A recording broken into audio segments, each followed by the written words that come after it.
Okay. All right, so I'm going to go ahead and get started. For the people who are new here, hi, I'm Shelby. I'm a digital marketing specialist with Reedermedia.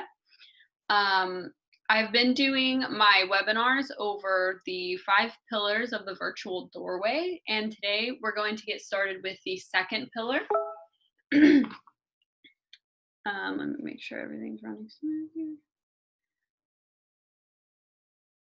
Okay, so cool. We're going to get started with the second pillar, which is reputation. So reputation management, if we were to give it a definition, we would say that it is the monitoring, influencing, growing, and managing what is being said about a person's business. So it's pretty much just being intelligent about your online reputation and how others view your business online. We like to say that consumers kind of sculpt a company's reputation, and that most of the buying decisions happen because of what other people are saying. And this is referencing the reviews on like Google My Business or on Facebook. You know, word of mouth is a huge deal when it comes to buying decisions. So reputation management can be broken up into two major areas, and that is listings and reviews. So last week we talked about, or the week before we talked about listings and why it's important that all of your listings should be up to date and accurate. A caveat to that, or like an extension of that, would be your reviews, because your reviews are what are coming up with your Google My Business listing or your Facebook listing, Yelp, things like that. And reputation management is a pivotal pillar for your business because, like I said, most of people make their buying decisions online. They're looking at your reviews, and if you're good, then they will go to you. So when I was talking about the snapshot report on the first, and I think I mentioned it on the second webinar, the percentage, the grade that we give you, they're mainly dealing with the listings and the reviews. So Google will rank you based on the amount of reviews, whether your reviews are good or bad, and whether or not you're responding to them. So you as a business owner should be correcting them, monitoring and managing your listings, and just being aware of what's being said about you online. It's important to take care of both the good and the bad reviews. So you're responding to the bad reviews and trying to turn those around, but you also want to go ahead and respond to the good reviews. When it comes to bad reviews, there's kind of a science to it that I'm going to talk about later. But it's incredibly important that you assess kind of where your business is at online by researching. So going on and just searching your business, and then looking at what people are saying, and make sure that you take note of the things that they're referencing, as well as responding to them, so that we can keep the customers who are happy, or turn the customers who are unhappy into happy customers. So we have 3 types of reviews. We have negative reviews, no reviews, or recent reviews, and we have healthy but unmanaged reviews. So it might not seem like it, but no recent reviews can actually be a bad thing. Google will look at the way that your business is performing in these areas, and if you're not getting continual recent reviews, then that's kind of where they will rank you on Google. They'll rank you further down. So they want you to have continual reviews. They want them to be good, and they want to make sure that you are managing them. So when we're talking about your negative reviews, let's discuss kind of the science or the protocol behind these, how you can flip those unhappy customers into happy customers. So first off, you want to say you're sorry. Of course, we don't like it whenever we hear that someone has had a bad experience, especially because that's not typical. So, you know, they say, I'm terribly sorry that you had a negative experience at our hotel. We really pride ourselves in providing an exceptional guest service. So while you are saying you're sorry, you're also mentioning that that is one of the things that is important to your business, that you give that really good guest experience. This and the things that I will be mentioning, they're good for the person who did review your business to see. But it's also good for other people to see because, like I said, most of the people will be getting online to make their buying decision, and they're going to look at those reviews. And if you're responding and you're noting something like this, then they're going to see it too. They see that you've taken care of it, and hopefully they will make the decision to choose your business, right? So the next step would be, this must be an isolated incident, as normally guests rave about their experience. So you mentioned that this doesn't normally happen. You know, you're used to the good, exceptional service that you normally provide, and then you can slip in a little bit of marketing there. So in fact, we recently won a Consumer's Choice Award. So this might, you know, sway other people to see, okay, you've actually been publicly recognized for the good service. And it helps the reviewer to kind of be at ease that you're mentioning it. And then mainly you want to take it offline. You don't want to have continued dialogue on the review page, because you don't want to keep bringing up, if they bring up new information or new like points that they didn't originally make, we just want to take it all offline and you just hear it rather than letting everyone else see it. So you say, you know, I'd love for you to call me so we can get to the bottom of this. My name is Amy. And let them know who you are. Let them know your position in the company, and then give them your cell. You know, please call me. Just urge them to take it offline. And then you know, whatever it is that you feel you should do for them, coupon, a free stay at the hotel, whatever it may be. If they're happy with it and everything has been resolved, then you should actually ask them to go on and revise their review, because they were unhappy, you addressed it, and now is your time to kind of go and redeem online. So most of the time, if they're happy with, you know, what they received, then they will go on and change their review. So here's just kind of an example of that. He mentions that he had a bad experience, but you know, the manager called him and everything ended up being good. You can see that the response from the owner is below there. So you're winning with your responses. Now, this is an example of other people who are commenting on the reviews. So this is a good one for like social sites where people can actually get on and engage.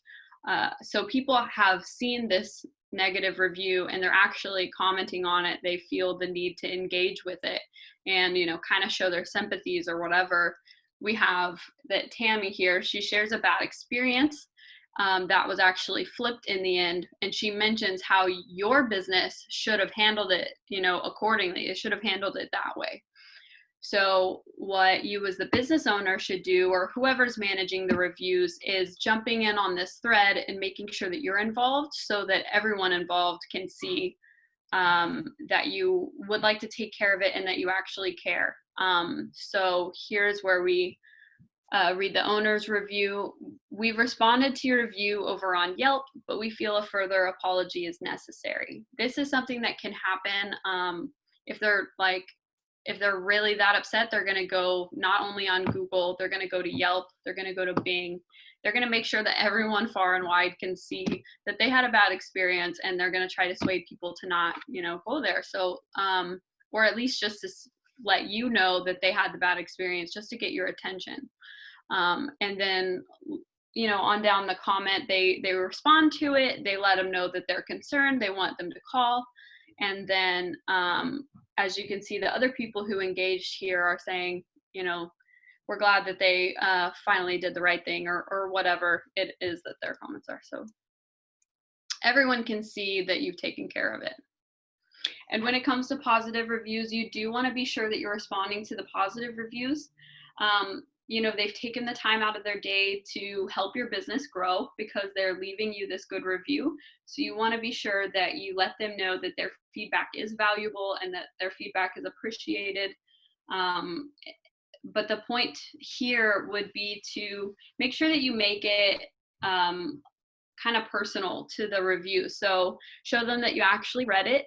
Here, as an additional bonus, they got me in the same week that I called. So something you could say would be, thank you for choosing our business. You know, we're happy to hear that we were able to get you in the same week. And we hope to see you back. Always try to invite them back. So dealing with no recent reviews, you want to be constantly trying to get new reviews. Like I was saying, Google doesn't like it whenever there aren't very many reviews on your listing. So what we need to generate are some positive reviews, of course, right? So one way that we can generate positive reviews is the first one being kind of at the time of service, whenever people are actively like talking to your employee or talking to you, they're happy with whatever it is, the service that they bought. You can ask them right then and there, hey, just letting you know, if you leave a review on our business, then it can really help us. And then if they're happy with what they've done, more often than not, people are going to do that for you. So just feel free to ask them then and there. That's a good way to do it. If you have an email list of previous customers, you can do this template where you can send out and generate reviews that way. So you're sending out a request for reviews, and giving them a couple of review sites that they can just click to and go ahead and type up their good review for you. Then we have a QR code. You can add a QR code to your marketing material, and that way their camera, they just click on their camera and it takes them right to your review site. So it's super easy for them to just go ahead and type something up real quick. Even if it's just 5 stars, great service, it's still helpful for you. And then in this case, number 4, if you're a restaurant, you can, once they place their order, or even like if you have an e-commerce store, after they've placed their order, you can have a link to where they will just click to and leave you a review right there after their purchase. So pushing positive reviews is, that's the way that it's done. You just gotta kind of continually do it every day, trying to get people to give you good reviews so that your Google ranking stays where it's at, or even goes higher is what we really want. So here, Amy Smith, 5 stars, fantastic. She posts it, and then Anthony Pepper, see, notice the comment from the business owner. You want to be sure that you're engaging, and then it goes to Google or it'll go to Facebook. You want you want people to tell you about your experience. So these are just a couple of graphs to show you some hard evidence that reviews impact your conversions. So more reviews mean more orders. These are a couple of studies that were done. No matter the industry, review volume shows a positive correlation with the number of orders. So as you see here, one review is at about a 10% lift, and then as you go up, look, 200 reviews gives you a 44% lift, and that's like reviews per product here. So more reviews definitely do lead to more purchases. I mean, if you're looking for, a family-friendly restaurant, or you're looking for the best chiropractor, whatever it is, you're going on Google and you're looking for people who have 4 stars or above. I don't think I go to anywhere that doesn't have 4 stars. And then another thing to note is if they have 5 stars but only 1 review, I'm probably not just going to trust that one person, because when you're searching for a restaurant near me, it's going to bring up a list of restaurants, and then it's going to show this person has 4.5 stars and over 1,000 reviews. That's pretty good, so I'm probably going to go to them before I go to the 1 5-star review. You need lots of people's input showing that your business is doing well. And then over here, so different ratings contain different insights.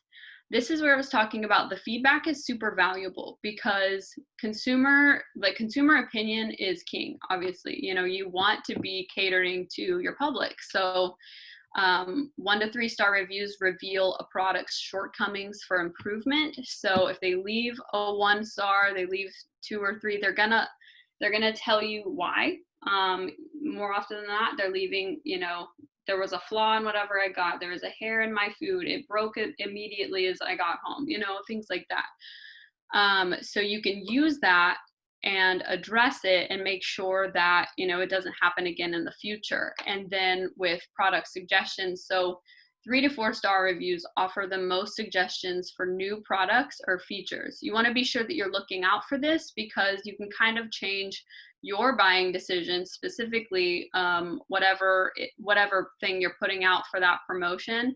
You're looking for that feedback, things that what do the people want, and those are kind of where they will leave that. They're happy with what they have, but it would be better if I had this, or something along those lines. So just note, reviews with flaws and suggestions are 2.5 times more likely to receive helpfulness votes than those without.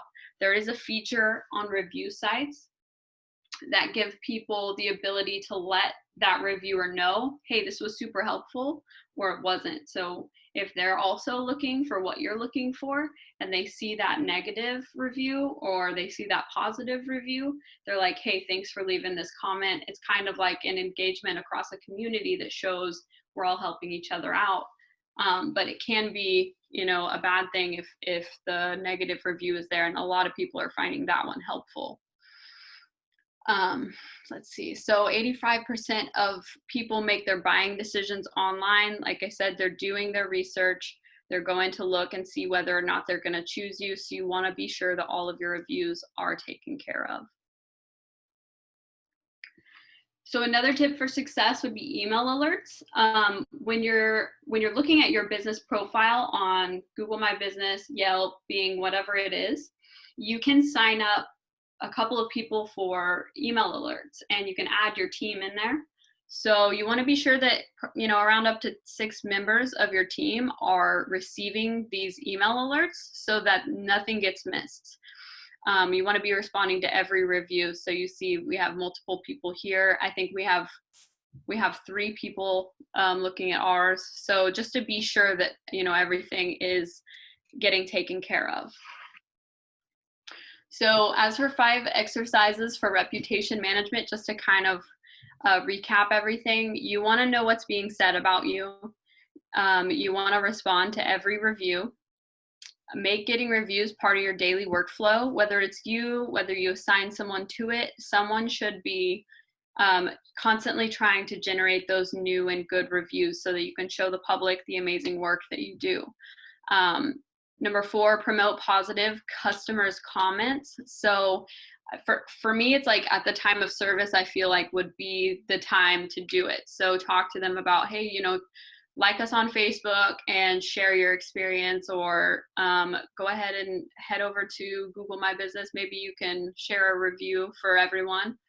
I feel like that is the time when people are most likely going to do it because they're there. And then get all of your management team reading the reviews. You want to be sure that none of the reviews are being missed, that everyone's kind of aware of, the things that are really good, the things that are working well, the things that you could change, but they're still pretty good, and then the things that just are not working for people and you kind of need to work on and address with your team.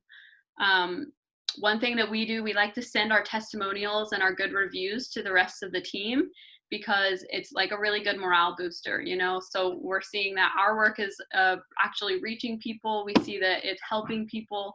It keeps the team connected and happy. And it's just, it's a good thing overall for everyone to see. So when we're talking about, managing your reputation and things like that, it can be kind of difficult to see or to go to all of the different sites and make sure that everything's up to date. I wanted to share with you that we have a business center that we're kind of giving away a free trial to for a few months. That it simplifies everything. It brings it all to your attention. So there are actually little dashboards that bring all of the reviews from multiple review sites to the dashboard right in front of you. You can manage them all there, so you can respond to it directly right there. And then the last webinar we did listings. It shows you all of your listings, where you can fix those. And then also you have access to your social. You can be posting and scheduling your posts from there. And then we can run that snapshot report so that you can see kind of the baseline where your business is at. So if you are interested in that, they're both free. And so just shoot us either a chat, or you can shoot us an email.